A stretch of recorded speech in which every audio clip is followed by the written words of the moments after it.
Learn English through Stories D16 PDF. Adapted and modified by Kulwant Singh Sandhu. Contents 1. A train to my marriage. 2. Jokes.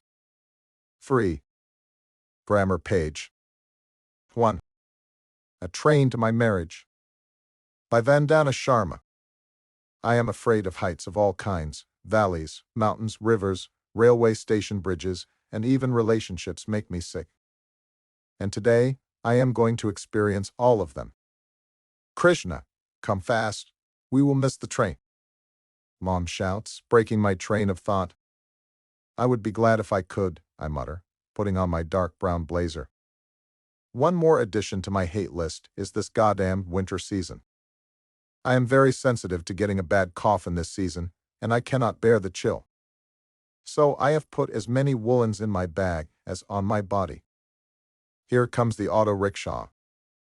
Come, everyone get inside, Dad says. What the hell, Krishna, how many clothes have you stuffed in your bag? It is way too heavy, screams Anup, my brother. Don't worry, I will take my luggage myself. You don't have to bother about it. I immediately regret the sentence after saying it. It is heavy. Uff. Soon we are in front of a big, no, actually a monstrously huge railway bridge. Okay, I can do this. I try to be a brave girl. I am not going to look down. But the combination of loudly hooting trains and my immense fear of heights makes the situation more horrific. When it comes to heights, I can be a total freak. Here are our seat numbers, says Mom when we board the train. I take my laptop and climb onto the upper berth. As it is an all-night journey, everybody will be asleep soon, and I am going to watch the Korean movie My Little Bride. I love romantic Korean movies. By the time it's 3 a.m., I feel sleepy. But first I have to go to the loo, so I just wait for the train to stop at any station. That's one more addition to my list of phobias. I cannot go to the loo when the train is moving. Now you must be getting a clearer idea of my freakishness. I doze off later. Then, suddenly, it's raining, and I'm all drenched. A wave of water comes to drown me, and I'm awake. Holy shit, Anup, are you bloody out of your mind? It turned out to be part of a dream, and Anup was trying to wake me up by pouring water on my face. He laughed stupidly and said, "We are almost about to reach Ambala." Yes, we are going to our village which is located in Ambala. It's always been very exciting for me to go there, but this time it's a little different. I am going to face my fear of relationships. We are going to meet Uncle D.S. Sharma and his family. And I am sure of the real reason we are meeting the family. They want me to marry Sharma Uncle's one and only son who lives with them in their farmhouse. Their family is very affluent, but I never wanted a man who lives in a remote area and is a farmer. I think he must be barely a graduate, a narrow-minded control freak. Men in villages want housemakers, not working girls. The train arrives at the station. Coolies are competing to get into the train. Everybody rushes out of the train except me. I am struggling with my bag, and suddenly I tumble onto the platform, head over heels. Shit. I just fell off the train. God. Can I do this any better? Bloody hell. Before I can manage to get up myself, a hand comes through the crush of bodies to my rescue. Without looking at who it was who offered to help me get up, I grab that hand and pull myself up. Having stood up, I immediately start brushing my clothes. Then I look up to thank the man who helped me. I'm struck dumb. He is dangerously handsome. Thank you. This is all I managed to say. He is wearing a white kurta pajama. The top buttons of his kurta are unbuttoned. His perfectly trimmed muscles can be seen. His biceps give the perfect shape to his arms. Is he not feeling cold? Maybe he is already too hot. Suddenly his voice breaks the spell. Are you okay? Yes, thank you again, I say, hesitant and embarrassed. How many times do I have to tell you to be careful? Chides Mom. My brother is laughing as usual. Now he has got my new train episode to talk about for at least this month. I then realized that Uncle Sharma's family has been there all this time. And the handsome man is none other than his one and only son. I still don't know his name. Now this is more embarrassing. Please give me your bag, he says softly. No, I can manage, I muttered. Yes, I have seen that already, he grins as he almost snatches my bag from me. Soon we are in their car, an Endeavor. It is cozy inside. He is driving the car and I can feel butterflies in my stomach. I still don't know his name. Finally, we arrive at the farmhouse. It is beautiful, completely surrounded by nature. The entrance gate is covered with some kind of flowering creeper.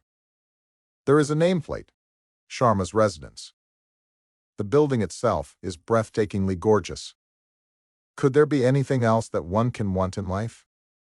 We are in our separate rooms now. I am feeling very sleepy, so I just snuggle under my quilt and sleep. When I wake up, it's dark outside. Looking out the window, I'm trying to recollect my thoughts and then I realize that this is not my room. I get up and go downstairs to the main hall. Everybody is there having dinner. Crap. I realize I slept all day. Come, dear, have dinner, said Auntie. Mrs. Sharma is a beautiful lady, and anybody can see where her son gets his good looks from. Mr. Perfect is also there, sitting beside my mom and talking about his work. Ha, what attitude. He didn't even notice me? As if I care. After dinner, we return to our rooms. Now everybody is going to sleep when I'm wide awake. Thank God I have my laptop with me. Somebody knocks at the door. May I come in? Yes, I answer. And here he is, Mr. Perfect. Mom has asked if you need anything. No, thank you, I say, smiling. He is about to leave when he suddenly turns and asks, What are you doing on your laptop? Nothing, just watching a movie. Can I join you? Oh, okay, I say. I'm surprised, especially after how he totally ignored me at the dinner table. Korean movie, Han? That too romantic, he says, grinning. I like romantic Korean movies, I say abruptly. Don't you have horror movies? Okay, I got you. You are trying to flirt with me. Although I think he has succeeded to some extent. I am impressed. Yes, I have them, but it would be better if you don't watch it with me. I scream while watching horror movies, although I don't even watch most of the movie. I cover my eyes all the time so that if anything shitty happens, I can close my eyes immediately. Okay, then let's watch a romantic Korean movie, he says, grinning again. By the way, what is your name? I ask. You don't know my name? Now, he does not seem very pleased. We didn't have a moment to get properly introduced before, I explain. Okay, my name is Daksh, he says, stretching out his hand towards me. And I am Krishna, I say, reaching out to shake his hand. As I touch his hand, a quiver runs through my body. His hand is warm, in sharp contrast to my cold hand. It is always risky to watch romantic movies with parents or with a hot guy like him. Suddenly, the hero and heroine are getting closer on the screen, and I begin to feel very conscious, even embarrassed.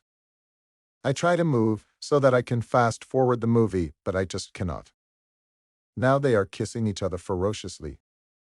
They fall into bed and hug each other tightly. The hero kisses the heroine gently on her forehead. Oh, this forehead kissing scene is my favorite.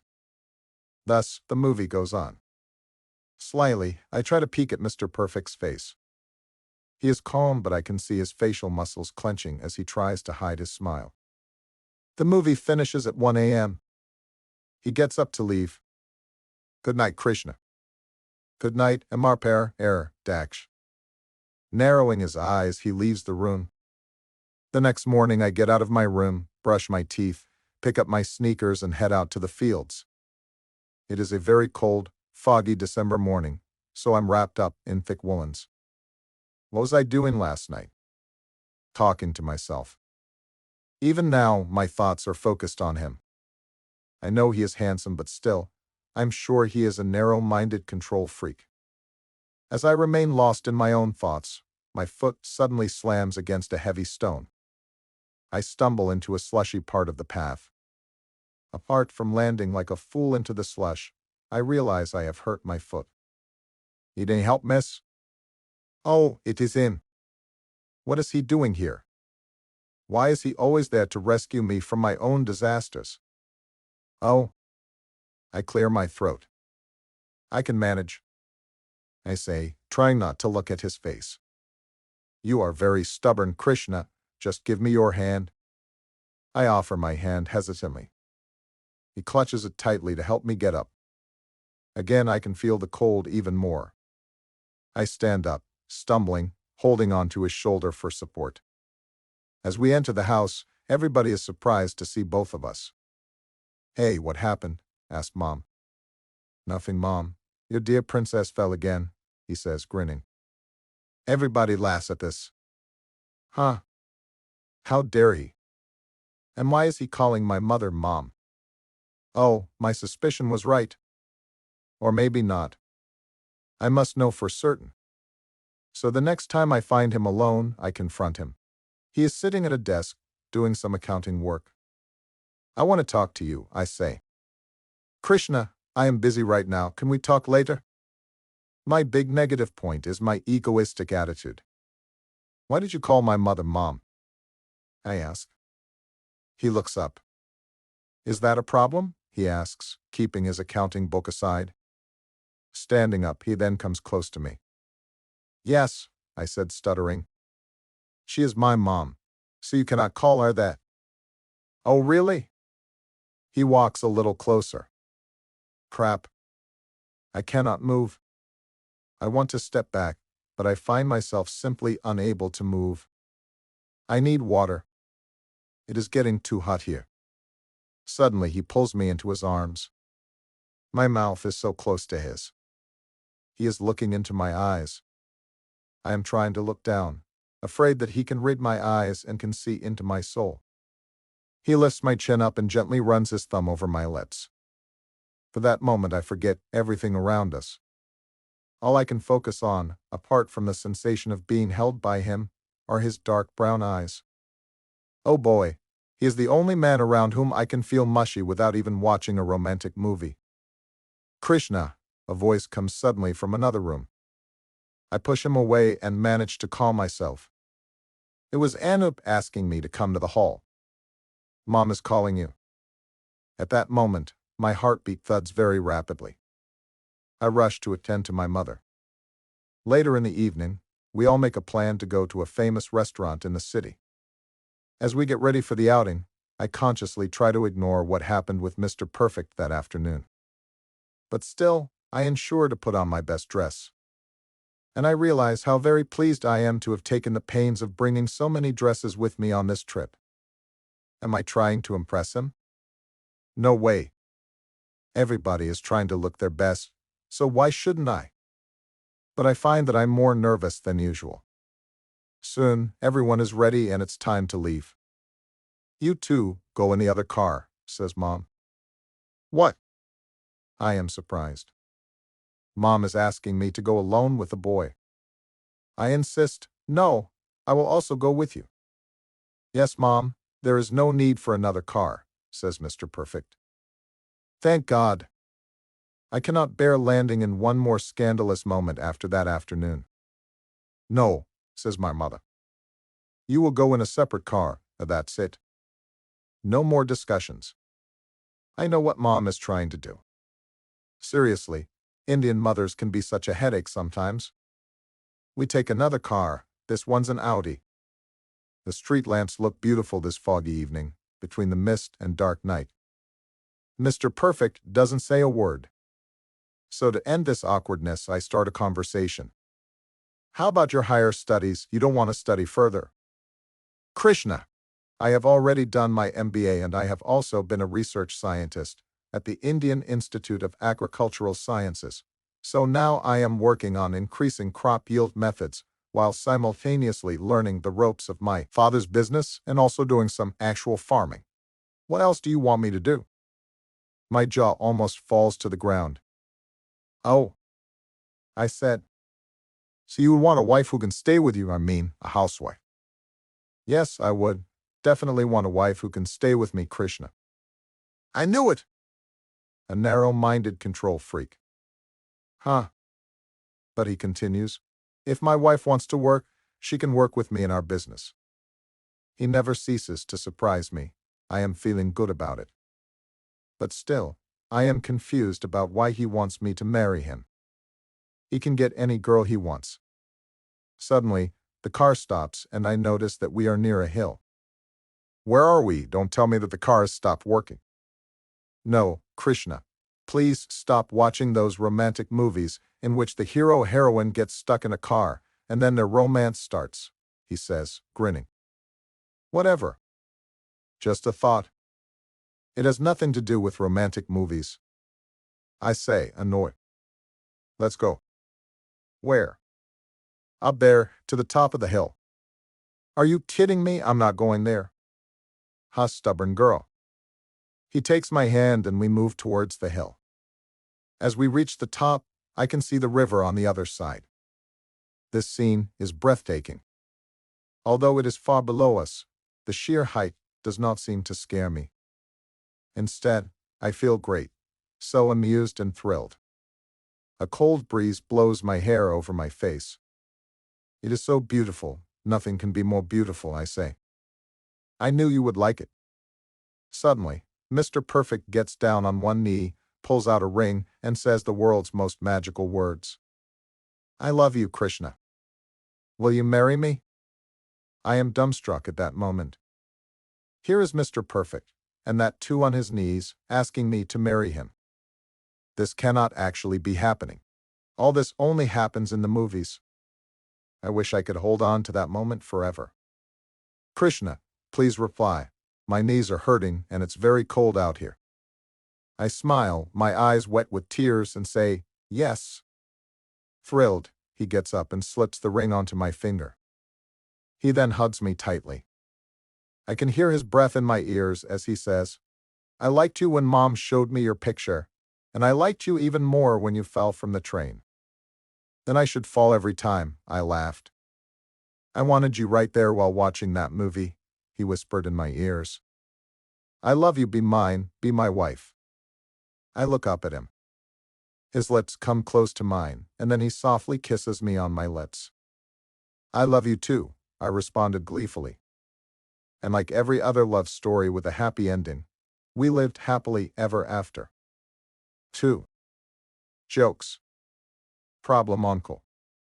Once, there lived a couple called Banta and Banto. One day, they had a little argument. The next day, Banto went to her parents. So Banta started going to Santa's for dinner. For first 5 days, Santa's children welcomed him as Chachaji. But on the 6th day, they called him Mamaji. Banta asked them, earlier, you welcomed me as Chachaji, and why are you calling me Mamaji today? The children said, Uncle, when you came today, Papa said to Mummy, for Agaya Sala. Relatives. Once, there lived a couple whose names were Pasu and Chatra. One day, they decided to go to the lake nearby. They drove down a country road for several miles, not saying a word. An earlier discussion had led to an argument, and neither of them wanted to admit their mistakes. As they passed a farmyard of mules, goats, and pigs, the husband asked sarcastically, Dear wife, do you want to say hello to your relatives? The wife answered, Yes, I am obliged to say hello to my in-laws. 3. Grammar page.